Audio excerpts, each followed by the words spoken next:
જે તમારા શિક્ષણની સાથે સાથે જોડેલા હોય છે. તમારો અભ્યાસક્રમ છે એ તો જરૂરી જ છે.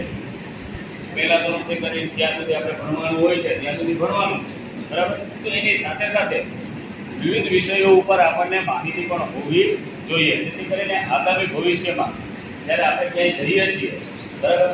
આજની દીકરી છે એ પેલા આપણે કહીએ કે નાની બાળકી જન્મે એટલે દીકરી, પછી થોડોક ટાઈમ થાય એટલે કિશોરી થાય એની અવસ્થામાં, બરાબર. એના ઉંમરના પડાવની અલગ અલગ એના સ્ટેપ હોય છે. પછી થોડાક એડલ્ટ થાય, બરાબર, કંઈ જોબ કરે, કંઈ નોકરી કરે, કંઈ વસ્તુ કરે, બરાબર. પછી એના બે વિચાર કરે એટલે દીકરીમાંથી વહુ થાય, વહુમાંથી પછી સાસુ થાય. ઘણા બધા દીકરીના ઘણા બધા સ્વરૂપ છે. આપણી સરકાર પણ આપણી પાસે કેટલી અપેક્ષા રાખે છે.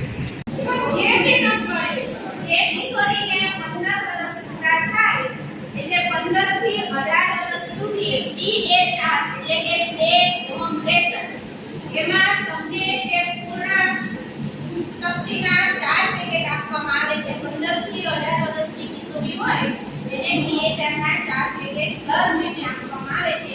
આ 4 પેકેટનો આપણે 1 મહિનામાં ઉપયોગ કરી લેવાનો છે. આ 1 કિલોનો 1 પેકેટ આ ન થાય એટલે મને શું કરવું પડે? એ સુકામે થાય છે. આના કારણ પણ છે. તો સુકામ થાય છે. જે સમયે એને જે આરોગ્યની તકેદારી રાખવી જોઈએ ના રાખવી હોય શું થતી હોય, એટલો જે સમય છે, જે સ્પીડ એ ઊંચા છે, તે સ્ટેજે એને જે જાળવણી કરવાની હોય જાળવણી ન થતી હોય, તો એવા સમયે આવા પ્રશ્નો ઉદ્ભવે છે. જે બાળક છે કાં તો કાંઈ પોતાનો કરવાનું જન્મે છે, બરાબર, કાં તો એ બેઝ છે એટલે ક્લિયર છે પગમાં આવા કઈ પ્રશ્ન છે. તમારો ભાઈ છો, બધું કોઈ સાહેબ નથી કરતો. તમારો ભાઈ છે, નાનો ભાઈ છે, એમ સમજીને વાત કરજો. આગળ જશો ત્યારે તમે એવો હોવો જોઈએ કે તમે બાકીના બધાને જ્ઞાન આપી શકો. અત્યારે તમે જ્ઞાન મેળવેલું હશે તો તમે તમારા સ્ટેજ મુજબનું જ્ઞાન તમે કોઈને પણ આપી શકો.